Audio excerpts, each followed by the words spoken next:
Saya ingin menarik perhatian Dewan Yang Mulia ini mengenai isu penganjuran konsert dan penganjuran acara sukan di Stadium Nasional Bukit Jalil yang dibangkitkan oleh Yang Berhormat Pematang Pau dan Yang Berhormat Alostar.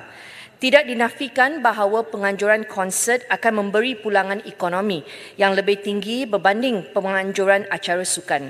Venue utama yang banyak menyumbang hasil keuntungan ialah Stadium Nasional Bukit Jalil dan Axiata Arena. Sehingga kini, Stadium Nasional Bukit Jalil telah dimanfaatkan sebagai stadium pelbagai guna yang berfungsi sebagai lokasi strategik dalam penganjuran pelbagai jenis program sukan dan bukan sukan. Stadium Nasional Bukit Jalil dan Axiata Arena telah mencatatkan pulangan hasil yang baik daripada program-program sukan dan bukan sukan yang telah dilaksanakan setiap tahun. Stadium Nasional Bukit Jalil menjadi pilihan sebagai lokasi penganjuran acara yang berskala besar seperti konsert dan perhimpunan atas beberapa faktor seperti kemudahan yang lengkap, lokasi yang strategik serta kapasiti yang besar iaitu melebihi 80,000 orang penonton pada satu masa. Berdasarkan rekod penganjuran program di Stadium Nasional Bukit Jalil pada tahun lepas, sebanyak RM2.4 juta telah diperolehi bagi 23 acara sukan yang telah dianjurkan sepanjang tahun. Hasil keseluruhan ini termasuk daripada kos sewaan stadium iaitu 1.8 juta, sewaan corporate suite sebanyak RM340,000, aktiviti perniagaan sebanyak RM146,000 dan kutipan parking sebanyak RM52,000. Manakala hasil daripada penganjuran acara bukan sukan pula, Perbadan Stadium Malaysia telah berjaya mencatatkan pulangan hasil sebanyak RM2.8 juta daripada 10 acara bukan sukan yang telah dianjurkan sepanjang tahun lepas.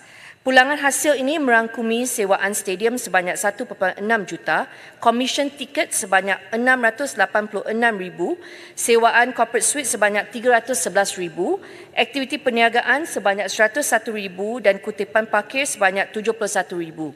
Secara keseluruhannya, PSM telah berjaya mencapai kutipan sebanyak RM5.2 juta dengan 33 acara yang telah dilaksanakan di Stadium Nasional Bukit Jalil sepanjang tahun lepas. Ini bermaksud pulangan hasil bagi sebuah konsert bersamaan dengan lebih kurang penganjuran 2 acara sukan. Penganjuran acara konsert tidak hanya memberikan pulangan hasil kepada Perbadanan Stadium, malahan turut dinikmati oleh pelbagai sektor seperti perkhidmatan e-hailing, industri pelancongan, perhotelan, pengangkutan dan logistik, usahawan kecil dan sederhana melalui aktiviti perniagaan sewaktu acara dan lain-lain sektor yang berkaitan termasuklah kerajaan melalui pembayaran cukai. Pulangan hasil ini dapat dilihat secara signifikan melalui penganjuran 2 konsert berskala besar seperti Blackpink Concert dan Coldplay pada tahun lepas. Melalui penganjuran konsert Blackpink, jumlah pulangan kepada ekonomi kepada negara adalah sebanyak RM64 juta dan dapatan hasil kepada kerajaan melalui bayaran cukai penganjuran acara adalah sebanyak RM2.7 juta. Manakala untuk penganjuran konsert Coldplay, jumlah keseluruhan hasil kepada ekonomi Malaysia adalah sebanyak RM137 juta dan hasil khusus kepada kerajaan Malaysia melalui bayaran cukai penganjuran adalah berjumlah 8 juta. Dalam hubungan ini, penganjuran temasya-temasya sukan tempatan dan antarabangsa termasuk perlawanan acara sukan yang melibatkan pasukan kebangsaan juga perlu dititik beratkan. Perkara ini penting untuk memastikan Stadium Nasional Bukit Jalil kekal menjadi kemudahan bertaraf dunia dan seterusnya menyokong usaha pembangunan sukan negara. Sehubungan itu adalah amat penting bagi KBS melalui PSM untuk memastikan keperluan penganjuran acara sukan dan bukan sukan diseimbangkan sebaiknya untuk kepentingan negara.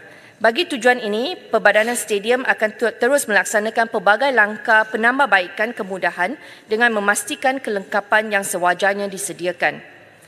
Yang Berhormat serta sidang Dewan yang dimuliakan, berhubung isu penganjuran konsert Coldplay, PSM telah mengambil tindakan untuk pembaikan padang Stadium Nasional Bukit Jalil dan menjadikan isu ini sebagai satu proses pembelajaran untuk masa hadapan.